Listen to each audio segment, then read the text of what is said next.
Going ahead, आज हम जिस शहर में बसे हुए हैं, आज यहाँ पर जिसकी छत के तले हम बैठे हैं, it gives me immense pride to say that being an Ahmedabadi myself, that we are the third fastest growing cities in the world, being Ahmedabad. And it gives me more joy that what can be better and more happening in this time that I have our next person who is going to speak and give us a little feedback about npasource.com at this glorious time of Ahmedabad. May I please call upon the Chairman of Revenue Committee, Ahmedabad Municipal Corporation, Mr. Sunil Shah, to share a few words with us. Thank you. अर्थव्यवस्था, नाણાકીય સંસ્થા અને ન્યાયપાલિકાનું પૂરા દેશનું stage ઉપર બેઠેલું બુદ્ધિધન અને જેમને માટે ગુજરાત અને અમદાવાદ ગૌરવ અનુભવે છે તેવી અર્થવ્યવસ્થાની ધોરીનાશ મારા બેંકના મિત્રો, ચાર્ટર્ડ એકાઉન્ટન્ટ મિત્રો, લેડીઝ એન્ડ જેન્ટલમેન.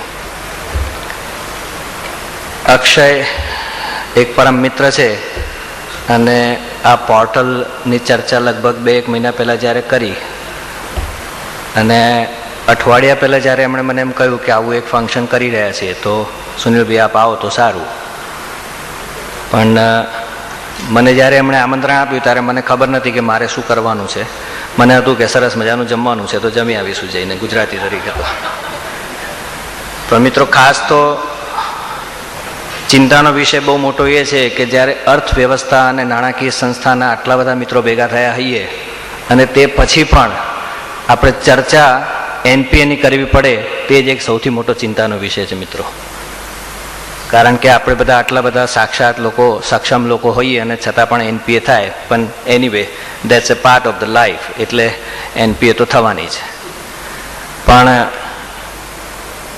અહીંયા બેઠેલા અને ખાસ કરીને આમંત્રિત બેંકના જે લોકો છે તેમને ખાસ એક સૂચન કરીશ કે સાહેબ 2 વર્ષ પછી ડાઉન ધ લાઈન જે રીતે આ એનપીએ કામ કરશે, જે રીતે લખોટિયા સાહેબે વર્ણન કર્યું, જે રીતે બેંકના મેનેજર સાહેબે વર્ણન કર્યું, તો કોઈ પણ એક બેંક આગળ આવીને આ એનપીએને બદલે કદાચ પીએને એવોર્ડ એક ડિક્લેર કરશે અને જેમાં performance of the national advantage એવું કોઈ હોય તો દેવેન્દ્રભાઈને એનો એવોર્ડ મળશે.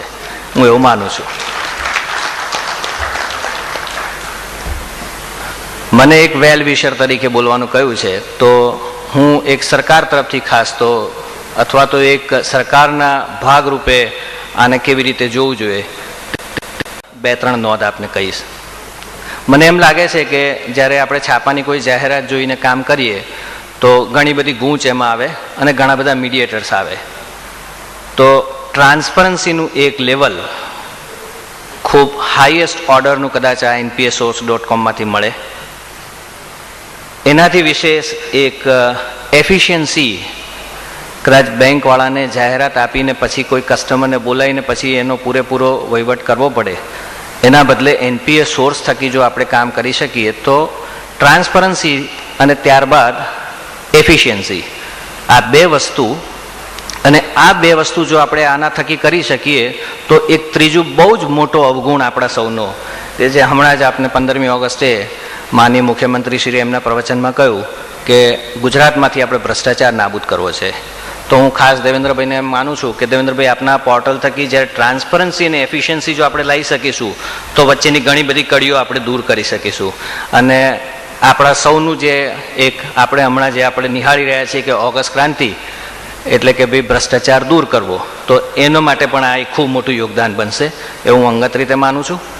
અને સૌથી અગત્યની વસ્તુ માનનીય મુખ્યમંત્રી અવારનવાર જે આપણે બધાને કહી રહ્યા છે કે હંમેશા આફતને અવસરમાં પરિણામ કરવું, તો એનપીએ હું એવું સમજું છું કે આ npasource.com એ આપણા સૌને, જેટલા લોકો આમાં એનપીએમાં ભાગરૂપ થયેલા છે, એમની આફતને અવસરમાં પરિણામે તેવી શુભેચ્છા આપું છું. Thank you very much.